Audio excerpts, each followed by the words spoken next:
everybody. Hey everybody. This last Sunday we celebrated Easter, and Nolan, what did we have for Easter dinner? You forgot. We had ham for dinner, right? Mm-hmm. Yeah, it was super delicious, but we had lots and lots of leftovers. And if you're like our family, you just keep eating those leftovers over and over and over again. Well, I can only eat so many ham sandwiches before I'm ready to lose my mind. That being said, Nolan and I are going to teach you a new recipe today of what you can do with your ham that will be delicious. We're going to make some scalloped potatoes and ham. And our first step is cutting up our potatoes and onions. Now for this recipe, we're going to be slicing the potatoes into about 1/4 of an inch slices. So we're going to start by halving it. Ouchie. There we go, right down the middle. You see that? Now we have 1, 2, right? I have to slice it one more time before I can eat it. Now, when we do this, we're going to keep the tip of our knife down, Oh. and we're just going to rock it back and forth. Do you feel the rocking motion, Nolan? Can I do it right by myself? You can on the next one. I have done this on celery. You've done this on celery. Yep, celery's a little bit easier to cut. The next thing we're going to slice is what, Nolan? Onion. Onion. We got some plain yellow onions. And they burn Okay, my eyes. and we're going to start by slicing it down the middle. Okay, that's us halving it again. And then, if you see on this side, Nolan, you see that? Can I cut it off? We're not going to cut there. We're actually going to slice off this end right here. Okay? So I can. Okay. Now once this comes off, set the knife down for a second. Makes it really easy. Look at this, Nolan. Peel that back. Okay, then peel it back. Yeah. Kind of feels waxy. Okay, that's the part of the onion we don't want to eat. Those outer layers, all right, we're not going to eat. So I'm Are going we to eating this part? set this aside. Nope, we're not yet, bud. Now we're going to slice these the same way we did our potatoes, just in little strips. It's called a ribbon cut. I think Okay. I'm going to burn my eyes. I'm not going to burn your eyes. You're going to be all right. Ooh, There we rainbow go. shape. Rainbow shape. Yeah, that's why it's called a ribbon cut, bud, because it kind of looks like a ribbon. That's We're what going to we slice are. the other half, and then Why we'll be did- right back. Why does it? We have all our veggies cut up, our potatoes and onions. We have our oven preheated to 400 degrees. Nolan, you have a 3-quart glass dish, and what else do you have in your hand right now? Butter. Okay, what are you doing with that butter? Smearing it. Smearing it. All right, we want to get the entire glass dish covered with a thin layer of butter. So he is just going to color this whole dish. Why? So that's a great question. Good job, bud. That way, when we make our cheese sauce, our potatoes and our onions and all that yummy stuff we cut up, Stick. it's not going to stick to the bottom or the sides. So we're going to get all the little corners everywhere, and we're going to get it completely covered. You know what this is calling? Coloring the pan. Coloring the pan. I love it. Okay. Oh, I'm putting my hand right in the butter. Gross. Next, we're going to add our ingredients. We're going to start with a layer of potatoes. We're going to use about half of our potatoes. We chopped up 7 Do we break them russet like that? potatoes. Nope, you don't have to break them. You just throw them on there and then kind of evenly spread them out. Yep.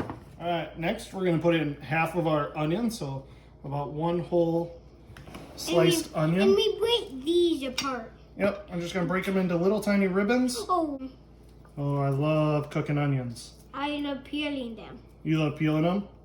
I kind of like that one. You know we're just putting our fingers all over the food. Yep. Our next layer is going to be our chopped ham. We got about 2.5 cups of our leftover ham that we're going to be using today. All right, Nolan, get in here. It's going to be a little squishy. Squishy. Okay, Yeah. that's good. Perfect, buddy. All right, now we get to do the same process all over. We're going to do this step one more time, and then we'll show you the next piece. Potato. Okay, as you can see in the pan here, all right, we got everything laid out. We got a full pan, don't we? Daddy already put some of this in there. Yeah, I was showing you how to use the pepper, wasn't I? So we're gonna put some cracked pepper and some kosher salt in. Nolan, do you want to do this one first? You gotta do it all around, but don't just put it all in the same spot. Get over here, bud. And we are just doing this completely to taste. So if you don't really like pepper, don't put pepper in yours. If you like a lot of pepper, put a lot of pepper. It's whatever you like. No. Hand out. Kosher salt? Kosher salt, that's right. And do you remember how to put this on? We sprinkle it, right? Nope. Take your other hand. Open your hand up. Take this hand. Pinch and sprinkle from up high. I'm going to do this. That's the problem of doing it down low. You see this right here? You get way too much salt in one spot. Okay, that's why I don't want that. We want to sprinkle it around. Is the thing not going? Yeah, it is going right now. I did not realize. Okay, that is going to be a salty bite right there. Yep. Hopefully we'll try to fix that just a little bit. And when we pour the cheese sauce over it, a lot of that salt's going to run down into the bottom, so we'll hopefully be okay on that spot. But this is all ready. Our next step is we have to prepare our cheese sauce to pour over top of that. So let's get our pan on the stovetop and away we go. As we make our cheese sauce, we're going to start by making a roux. Okay, a roux is the basis for all sorts of different kinds of sauces. It's the basis for soups, and it's the basis for like gravies. So if you know how to make a good roux, you can use it in a lot of different recipes. As my dog is whining in the background, if you can hear that. We start by putting in butter. We got 6 tablespoons of butter. Nolan, do you want to pop this in there? Try to hold it by the wax, buddy, so you don't get too buttery. Our pan is at a medium. What's our next ingredient? Oh, that. What is it? I don't know. Sugar? It's not sugar. Don't make your roux with sugar. Sugar burns, okay? So unless you're making caramel, that's not what we're doing today. This is just all-purpose flour. We had 6 tablespoons of butter, so we are going to have 6 tablespoons of flour. It's always 1 to 1 when we're making our... Kind of smells good. It does kind of smell good. As our butter is almost all the way melted, what we're going to do is we're going to start sprinkling in the flour. We're not going to dump the whole thing in at once, okay? Nolan, just a little bit of sprinkle. You want to try it together or by yourself? Good. Together. Okay, do a little sprinkle. And as we sprinkle in the flour, Nolan, take your other hand and start stirring it around a little bit. And you're going to see what's going to happen to that flour. And the butter? And the butter, yep. Can you describe it? That sizzle sound right on the pan. It's not making a sizzle sound yet, is it? That's the only reason why I wanted to... What's happening in there, bud? It's all going by my white stuff. All right, the flour is kind of blending in with the butter. Let's put some more in there. All right, stir that around. So that was our 6 tablespoons of flour. You can use your other hand now, buddy. As you're making your roux, you can see it starting to bubble up. It's very important that you keep stirring it, okay? You can ruin this really easily if you stop stirring it. So once it starts bubbling, that's almost to the point we want it. We got 4 cups of milk, and I'm not going to pour all of it in at once, okay? I'm going to do a little bit at a time, and Nolan's going to blend it, okay? Might all turn white instead. You see how it's changing a little bit, buddy? It changing. Almost looks like oatmeal at this point. Okay, we better add some more then, because we're not making oatmeal. We just don't want it to be chunky in some parts. If you don't keep it moving, what can happen is you can make a roux, but then when you take it out of the pan, what you'll find is you have these chunks of flour at the bottom of your pan, and it just looks, it's not gonna hurt you any, but it looks super gross. So we wanna make sure we're taking care of it. And if you're not sure, Does it taste good? no, it does not. No, the roux by itself is just butter and flour, so it doesn't taste very good. And there's my dog, being annoying, as usual. Again. Okay, add a little more milk. I stir it. We're gonna keep doing this until we have a nice thick roux, and we'll show you what that looks like when it's ready. Our roux is ready to go, and what I'm gonna do is I'm gonna dip a spoon in here and kind of show you how it's much thicker, okay, than regular milk. Okay, that's what we want for our sauce. If you No, it's not going to taste good at all, bud. Because we haven't seasoned it at all. For this particular sauce, we're making a cheese sauce. So Nolan, we're going to add sharp cheddar cheese. How much cheese? Do you remember? 3 cups. Do we just, 3 cups. do we just do this? Because it's really hard, do you see? That or you can just pour it in, buddy. Either one. I'm just going to do a handful right now. We're pouring the cheese in now. The best advice I can give. Oh, goodness. Don't shake it. Don't shake it. Thank you. You just got to be patient. It'll come out. The best advice I can give when making any kind of roux is just be really, really patient. Okay? With heat and the butter and the flour and the milk, eventually it will get nice and thick like this. Okay. All right? But don't rush it. Don't try to like throw your heat up way high and then end up ruining it, because then you get to start all over and that's super frustrating. Look at what color it became, Nolan.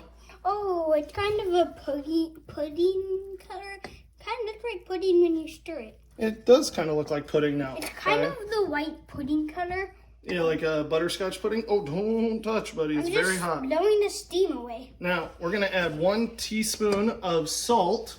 Salt. Okay. Stick your hand out. Carefully now. There you go. About a teaspoon. Yep, go ahead and dump that in. Brush it off into your hands. Attaboy. Now stir it all together. Mix that salt all around, please. And put it on my... All right, this part, we're going to be really careful, and I'm going to do this part, buddy. What is If you it? follow me over to our pan, watch this, Nolan. You ready? Nope. Yep. Cheese sauce. Oh, does that look yummy or what? Just going to pour that right over top. But it's going to spread around. Why are you putting all of it on there? That's right. Oh, how pretty is that? Not really pretty. It smells good, too. Not really pretty. Oh, are you kidding me? And not have to be pretty. It's just food. This is gold. But I just like the gold part, but not the food part. You like the gold part, but not the food part? No, I like. All right. So that, Oh, if you're ever making forgot nachos, something. okay, this is the perfect way to make Forgot that nachos. one. If you are just melting some random cheese over top of your chips, that is amateur hour. Take the time, make a good cheese sauce. Oh, What? blow your Oh. mind. Blow your mind. Blow your mind is right. That is not actually real. Though. All right, let's grab some aluminum foil. Get this thing covered. All right, we got one more step before we pop this in the oven. Nolan, how does the cheese sauce taste? Good. So good, right? Mm-hmm. That's where it's at? All right. We're going to cover it up with aluminum foil. But now you're just smushing Oh, all the cheese out I of the am lemon. smushing it. As you notice, it comes right up to the very, very top. We are using every little bit of this pan, so I'm going to show you one tiny little secret before we close the oven. But it's a secret. Come with me. It's a secret. I'm gonna share my secrets. I take an old, kind of cruddy cookie sheet, and I put it under this. That way, if as it's cooking, any cheese sauce bubbles over, it will go into that big cookie sheet and not onto the actual bottom of our oven, because cleaning a cookie sheet a lot easier than cleaning the bottom of the oven. So throw that under. Here's our moment of truth. A delicious cheese sauce that is boiling lava hot at this point. Do you see all the steam, Nolan? This smells amazing, and we're gonna let it cool off before we try to eat it today. Nolan, how old are you? 6. If a kindergartner can do it, So can you. so can you.